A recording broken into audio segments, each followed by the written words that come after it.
lo que este año normalmente hay un punto, un fenómeno que describe qué es lo que trae el año, a qué nos tenemos que fijar, qué es lo que está moviendo, dirigiendo a los mercados, dirigiendo a la economía. Este año es la inflación sí o sí.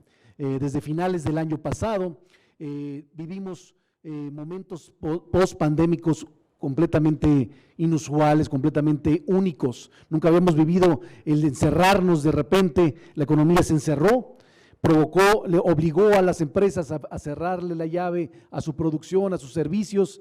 No sabíamos cuánto tiempo estaríamos encerrados, rápidamente salió la vacuna, nos volvieron a incorporar a la economía y las empresas poco a poco volvieron a abrir la llave, y esta disrupción entre la oferta y la demanda que no habíamos vivido en muchas décadas, pues se tradujo sin lugar a dudas en precio. Bueno, estoy buscando un producto que no hay, que viene de China, que normalmente tardaba un mes, ahora tarda 6 meses, tarda 8 meses, sale más caro. Bueno, dame el que sea al precio que sea.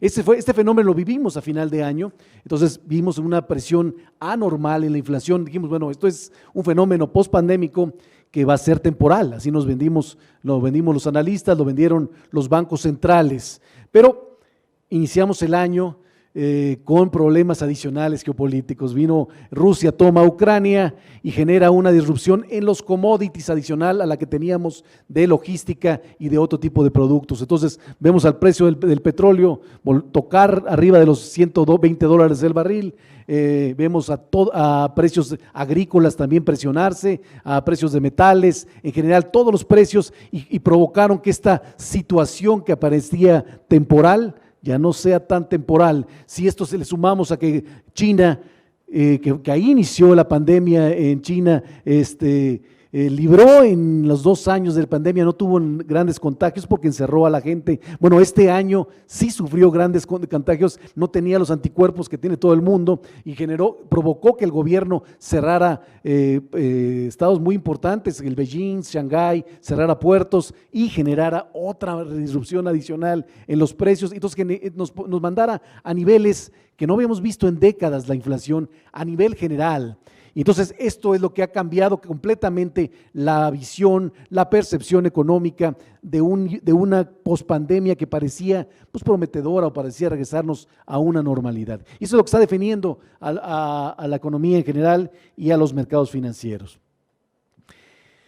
Dicho lo anterior, bueno, nosotros, estas son nuestras expectativas que tenemos de las principales variables económicas del país, algunas variables financieras. Estamos esperando que, bueno, lo que estamos observando es que los bancos centrales, los principales bancos centrales del mundo estén combatiendo rápidamente la inflación, y la única o la herramienta más conocida que saben ellos es aumentando tasas de interés. ¿Qué intentan hacer aumentando tasas de interés? Bueno, en primer lugar, anclar la expectativa, decirles, bueno, esto es temporal, lo voy a controlar.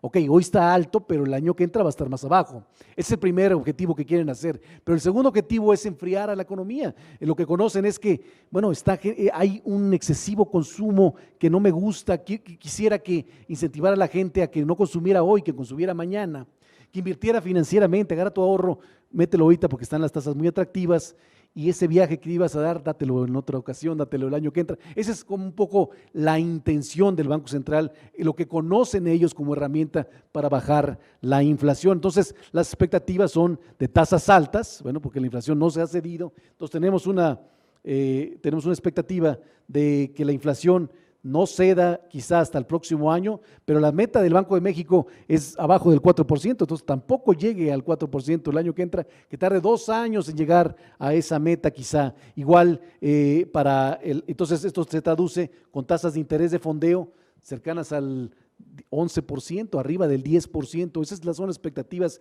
que hay en el mercado. Se vuelve muy atractiva la inversión en valores gubernamentales como no veíamos en mucho tiempo, ¿no? Bueno. Entonces, decíamos, esto lo que ha provocado es que volteamos a ver a la economía en general. ¿Qué pasó con la pandemia? Bueno, con la pandemia vimos a todas las economías caer de manera fuerte en el 2020, pero no todas se recuperaron igual, no todas les pegó lo mismo, y no todas se recuperaron igual. En específico, la comparación con Estados Unidos es muy clara. Estados Unidos se vio afectado menos que México, En México sufrimos una caída real de 8% en nuestra economía y la recuperación en Estados Unidos fue mucho más rápida y mucho más acelerada. Ya para 6 meses después, Estados Unidos ya estaba en números verdes, ya estaba recuperándose. Nosotros tardamos hasta marzo del año pasado para enseñar que íbamos ya en mejores condiciones. Lamentablemente lo que nos pasó fue que a mediados del año pasado volvimos a estancarnos de alguna manera y nos fuimos separando de este diferencial con Estados Unidos. Ahora Estados Unidos muestra un cierto estancamiento en el principio de este año que puede provocar, nosotros nos hemos levantado este año en la economía, pero podría provocarnos un ligero estancamiento hacia los siguientes años. ¿Por qué? Porque en el momento que los bancos centrales están dando este discurso de aumentar tasas de interés de manera abrupta, han empezado a apagar los indicadores adelantados de la economía en general. Hay un indicador muy clave que usan, que ven los mercados, porque es un indicador adelantado, es un indicador que normalmente está mucho más, es lo último que tenemos a esperarnos al PIB que sale cada 3 meses, es el famoso PMI o el ISM manufacturero. Esto lo ven mucho los mercados, tienen una incidencia normalmente en los mercados financieros, pero lo que hacen es preguntarle a los gerentes de compra, decirle, oye, ¿cómo vienen tus pedidos de compra de 6 meses, de 1 año? ¿Cómo viene tu producción? ¿Cómo viene tu empleo? Es pura percepción, ¿no? Entonces, bueno, viene mejor que el mes pasado, viene peor, y en eso hacen un índice de tal forma que si el índice sale arriba de 50, significa que estás esperando que la cosa siga mejorando, que siga en expansión. Si sale abajo de 50 es que te estás esperando una contracción. Y bueno, el último dato ya es de septiembre, y podemos ver que ya la tendencia es completamente desaceleración. Todavía estamos en los niveles alrededor de los 50 en las principales zonas del mundo, pero desacelerándose. Entonces esto hace que las expectativas de crecimiento para Estados Unidos y para el mundo, bueno, posiblemente se apaguen el próximo año o hacia adelante. La expectativa, lo enseñé en el cuadro anterior, es que tenga un crecimiento bajo del 2% en Estados Unidos en términos reales y México igual, muy cercano, incluso por abajo del 1,5% para el próximo año, por estos embates que están haciendo los bancos centrales por contener la inflación. Estas son las inflaciones que han observado o que están registrando los principales bloques, incluido México, hasta septiembre. Podemos ver que a diferencia de otros años o en la década de los 80, cuando vivimos otro tipo de inflación, normalmente cuando Estados Unidos superaba una inflación arriba del 10%, en Latinoamérica nos íbamos a 50, 60, 70. Esta vez no ha pasado esto. Es un fenómeno muy, muy peculiar que no habíamos vivido antes. Una inflación muy alta en los países desarrollados y una inflación similar en países emergentes, en países latinoamericanos. Los países latinoamericanos están enseñando inflaciones, en el caso de México, 8.5, 8.7, Brasil 12%, Chile 13%, no muy separado de la inflación que está registrando Estados Unidos, Europa y otros lados del mundo, lo cual ha generado incentivos de inversión diferentes a lo que pasaba en el pasado.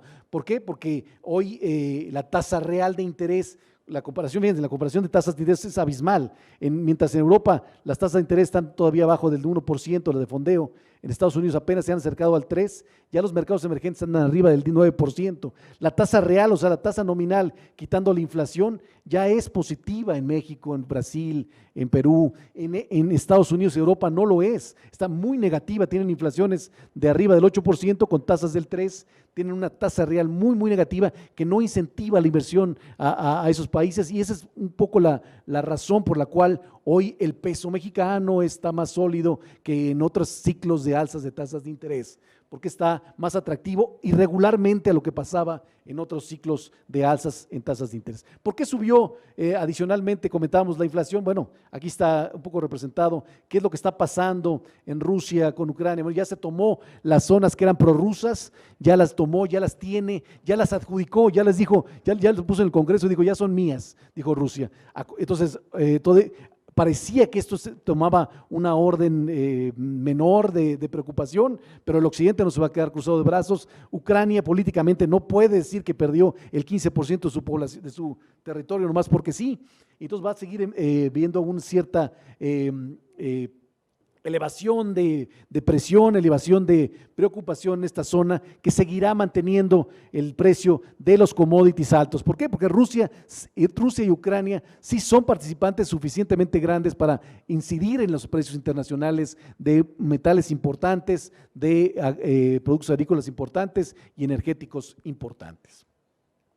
Bueno, y esto es lo que nos referíamos con los cierres de China por el COVID de este año. Lo que provocó es que las cadenas de suministro subieran a niveles de 4 veces que no habían observado nunca, ¿no? O sea, evasiones de precios que siempre todo el mundo recorría China por los precios baratos. En esta ocasión no había precios baratos en China, pues no hay precios baratos en ningún lado del mundo.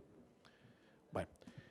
Sin embargo, a pesar de esta gráfica que les enseñamos anteriormente, la expectativa es que posiblemente ya estemos en los últimos meses o en los meses más altos de inflación, porque la pregunta obligada es, bueno, ¿hasta dónde va a llegar la inflación? ¿Qué es lo que necesita la inflación para bajar? ¿Ha servido la contundencia del mensaje de los bancos centrales de aumentar tasas de interés para contener la inflación? Bueno, todavía no es tan evidente, pero sí tenemos ciertas señales claras de que ya estamos alcanzando cierto techo en la inflación en cuanto a tasas anuales significa. Entonces,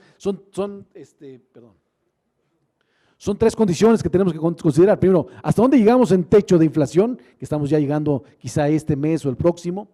¿Qué tan rápido va a bajar la inflación en los siguientes meses? ¿Y hasta dónde vamos a llegar? Porque la meta de la Fed es llegar al 2% y con condiciones actuales, con retiro de liquidez, con una China diferente, con un mundo queriendo no depender de China, de Rusia, pues a lo mejor los precios de para abajo no van a ser como estaban antes. Entonces, las 3 condiciones definitivamente van a definir la nueva estrategia que tengas de inversión, la nueva estrategia que tengas de planeación en el nuevo ciclo económico que se viene. Entonces, apenas estamos terminando de pintar el primer escenario.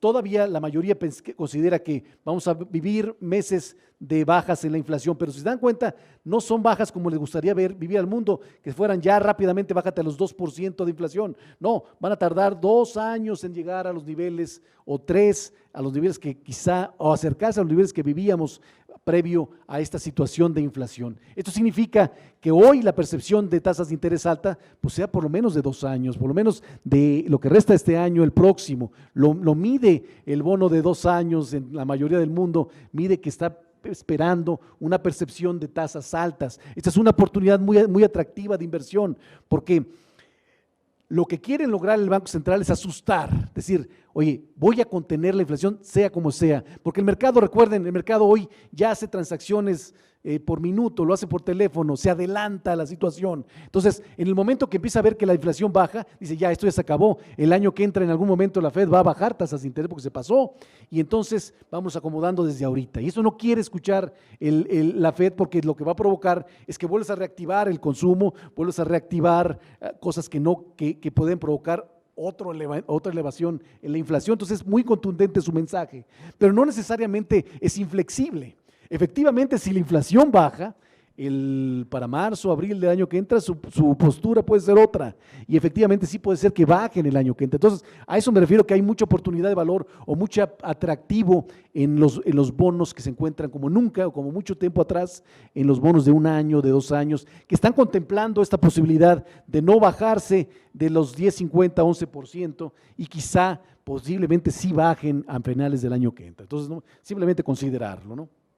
Ok, ¿cuál es una de las razones por las cuales creemos que sí que da señales que sí puede ser que baje la inflación? En la mayoría de los commodities ya estamos observando en las últimas semanas caídas importantes en los precios, en los principales energéticos, ya sea el petróleo, ya por momentos bajó del $80 por barril, en los metales, el acero, el aluminio está bajando, el trigo, el maíz, los principales commodities están enseñando niveles más atractivos. Quizá el gas no, el gas tiene un problema adicional con Rusia y la Unión Europea, que depende mucho del gas ruso. Lo que le pasó a Alemania fue que entró Greenpeace tratando de convencer al gobierno y al pueblo alemán de que cambiara su estructura energética y que se saliera de las plantas nucleares y que se fuera a la energía sustentable. Lo convenció, cerraron las plantas nucleares y bueno, es un programa de aquí a 30 años para cambiar. En el Inter compramos un gas barato ruso y nos vamos trabajando. Nunca pensaron que esto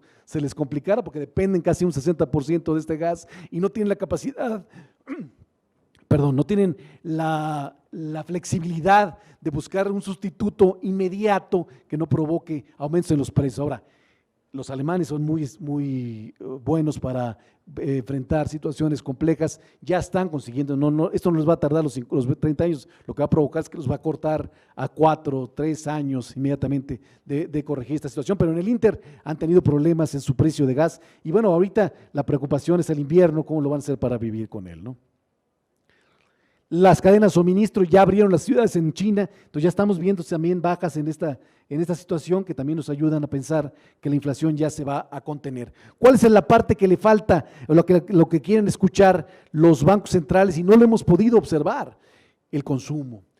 Pospandémicamente algo pasó, psicológicamente, yo siento que es algo psicológico, ustedes lo han visto, la gente salió a la calle este año a comprar, lo que no compró en 2 años, a ir de viaje, lo que no viajó en 2 años, a mí no importa si tengo, si no tengo, si va a haber inflación, si va a haber recesión, me vale, yo estoy deprimido y lo único que me va a sacar de esta depresión es comprar. Esto es un fenómeno mundial, no es un fenómeno de México, está pasando en todo el mundo, que ha provocado que estemos en términos generales, el país no está sobrecalentado, el PIB no está sobrecalentado, pero el consumo sí da señales de sobrecalentamiento, o sea, la demanda está exageradamente o está anormalmente más arriba de los niveles previos a la pandemia, cuando toda la economía todavía no está en esa situación, lo cual significa que sí hay de alguna manera un sobrecalentamiento que explica que la inflación ya está completamente metida no solamente en los commodities, no solamente en las importaciones, sino en casi todos los productos y bienes y servicios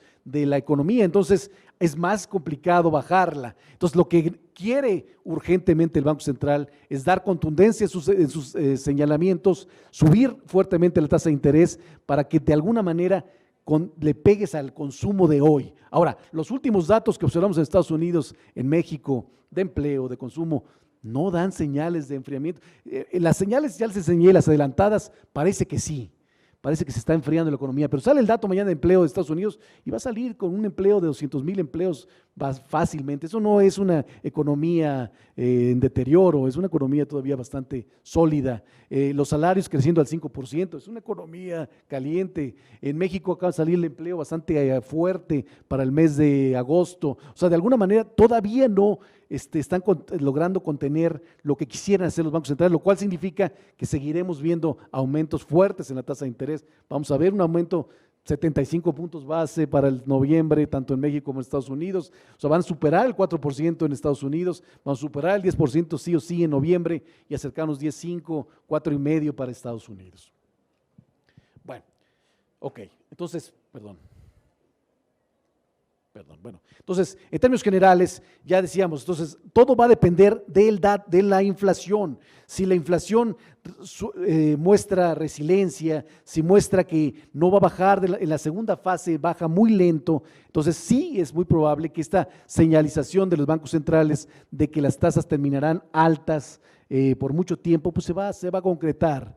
Y si la inflación empieza, si para finales de año Estados Unidos logra bajar del 8% de manera contundente y acercarse al 6% en la primera tercio del año, entonces las cosas van a cambiar de percepción muy rápido. Entonces la situación, lo que hay que hacer cuando hay tanta incertidumbre y depende de un fenómeno o un indicador que es incierto, es no tirar la toalla al piso, es decir, esto es un caos, porque a mi gente me dice, oye, ahorita que estamos en recesión, ¿qué hacemos? No estamos en recesión todavía. Hay probabilidad de que lleguemos a recesión, hay mucho peligro que esto pase. ¿Y qué tan contundente va a ser la recesión? Puede durar 3 meses, puede durar 6, puede durar 1 año, 2. Todavía no hay definición muy clara porque todo depende qué hagamos o qué se logre con este fenómeno inflacionario. Entonces, la recomendación es no ser totalmente defensivo, pero sí ser muy flexible, ¿no?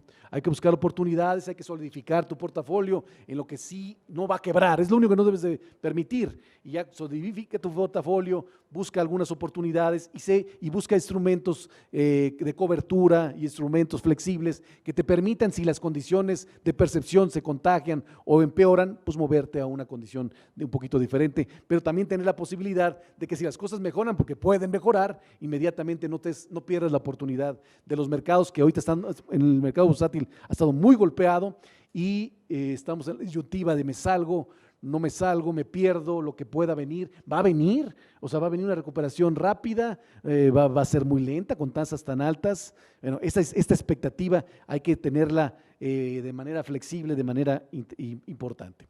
Esto es lo que ha pasado en el mercado bursátil con estos embates de aumentos en la tasa de interés en los principales bancos centrales del mundo. Rojo, todos han caído, a excepción de Chile y Brasil. En lo que va de este año tienen pérdidas las bolsas de valores de manera contundente.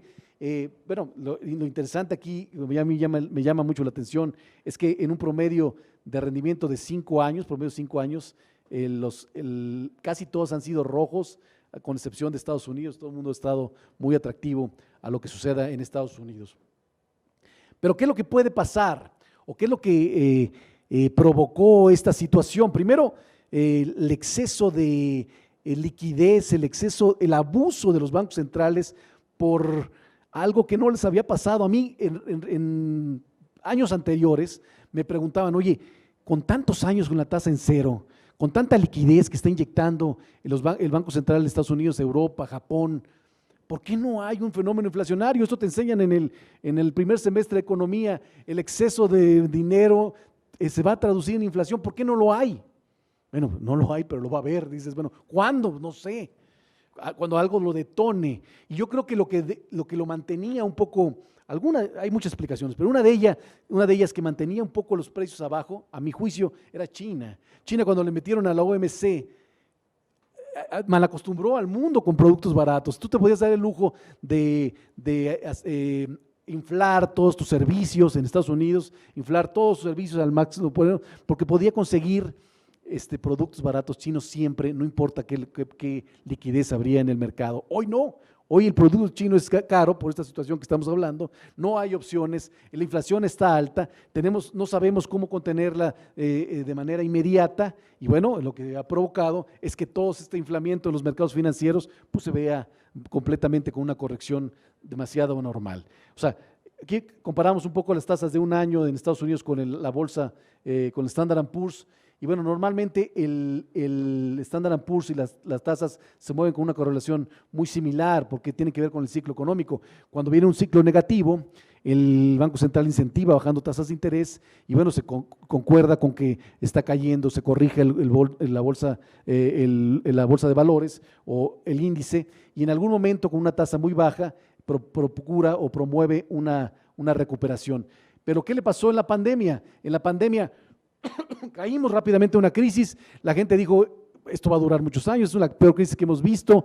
Inmediatamente la Reserva Federal mandó la tasa de interés a cero y la economía se recuperó rapidísimo. A los 2 meses el mercado ya estaba recuperado, las tasas en cero, y las tasas en cero por año y medio. Te tardaste en subir tasas de interés, inflaste de más el mercado y ahora pues estamos viendo consecuencias de corrección por estos excesos. O sea, el múltiplo de la bolsa, el múltiplo del índice llegó a estar hasta 30 veces por estos excesos de liquidez, por estos excesos del mercado. Y siempre lo dijimos, oye, está muy caro, pero ¿hasta dónde? Está muy caro. ¿Hasta dónde? Pero si sigo ganando, si no estoy, me quedo fuera, ¿no? Bueno, estamos aún algo que podría pasar para que sucediera. Nosotros tenemos un área en el banco de riesgos que cada vez es más de moda, y bueno, el director de riesgos hace alusiones de esta manera. Dice, es que la gente me dice, oye, pero si no ha pasado nada, ¿por qué me voy a proteger? ¿Por qué me voy a cuidar si nunca ha pasado? Y bueno, yo me acuerdo muy bien cuando era chico, Cantinflas decía que eso pasaba en el país. Dice, en México no pasa nada hasta que pasa. Así decía Cantinflas. Y bueno, exactamente eso es lo que pasa con el mercado. O sea, nunca ha pasado no significa que no pase. Nunca pensamos que venía una pandemia, nunca pensamos que podría venir algunas condiciones. Entonces, pues hay que vivir con esta experiencia que nos deja para siempre tener flexibilidad, siempre tener tu seguro, siempre tener tu acción o tu segunda estrategia siempre muy bien clara. ¿Por qué? Porque miren, está bajando el múltiplo ahora de manera atractiva. Eso significa que ya no, a lo mejor ya no baja más el índice o a lo mejor ya no baja más la bolsa. Sí, pero vienen los reportes corporativos ya la semana que entra del tercer trimestre y la expectativa es pues que se estanquen las utilidades, pero no que bajen. O sea, todavía no están tan afectadas como quisiéramos que estuvieran. Esto significa que el cociente va a estar todavía no cayendo, va a estar todavía atractivo. Entonces, bueno, a lo mejor explica un rally de un mes, pero si en el cuarto trimestre bajan las utilidades como van a bajar o se traduzca hasta el primero, entonces puede haber otra corrección adicional que nos haga asustarnos o nos haga provocar algunas pérdidas adicionales en varios meses. O sea, todavía no hemos terminado con este miedo de la bolsa, todavía le falta volatilidad en los mercados hacia adelante, pero la buena noticia de aquí es que está muy dependiente el tema de inflación, está muy dependiente, todavía es muy inflexible o todavía no hay que tirar la borda, hay que salirse de eso, simplemente hay que solidificar nuestros portafolios, buscar coberturas y con eso va a ser suficiente para estar en esto. O sea, yo les traigo nomás un recuerdo de lo que pasa en los mercados bursátiles, sobre todo en Estados Unidos. Cualquier crisis que se dé, es una serie de 1928, de más de 100 años, siempre se recupera, siempre sale en un promedio de año y medio, siempre hay, rápidamente hay un precio en el que es atractivo y genera las condiciones mejores para la inversión. Entonces, bueno, estamos en un proceso de incertidumbre, un proceso complicado, pero eso no significa que va a ser para siempre, no significa que hay que buscar otros mercados, significa que hay que aprender a lo que vivimos en este nuevo fenómeno de crisis para siempre tener la flexibilidad y la cobertura para tener nuestros mejores rendimientos.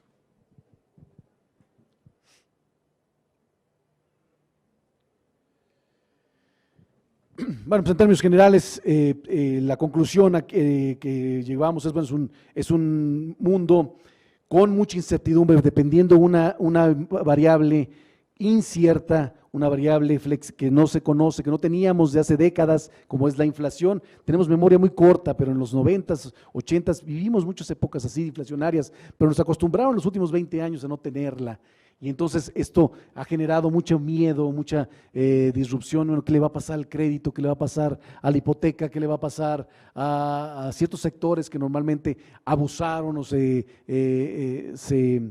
dieron a tasas casi en cero, casi en niveles mínimos? Bueno, el mundo se va a recomponer, el mundo va a buscar otro tipo de financiamiento, van a salir otras oportunidades, se vienen cambios muy interesantes a pesar de estos problemas geopolíticos, hasta a pesar de estos problemas de inflación, se viene un cambio tecnológico como no hemos visto en mucho tiempo, vienen ciudades inteligentes, vienen muchas cosas que van a ser una disrupción y que nos van a dar una esperanza de crecimiento o de ciclo económico diferente a este cierre que estamos viviendo pospandémico.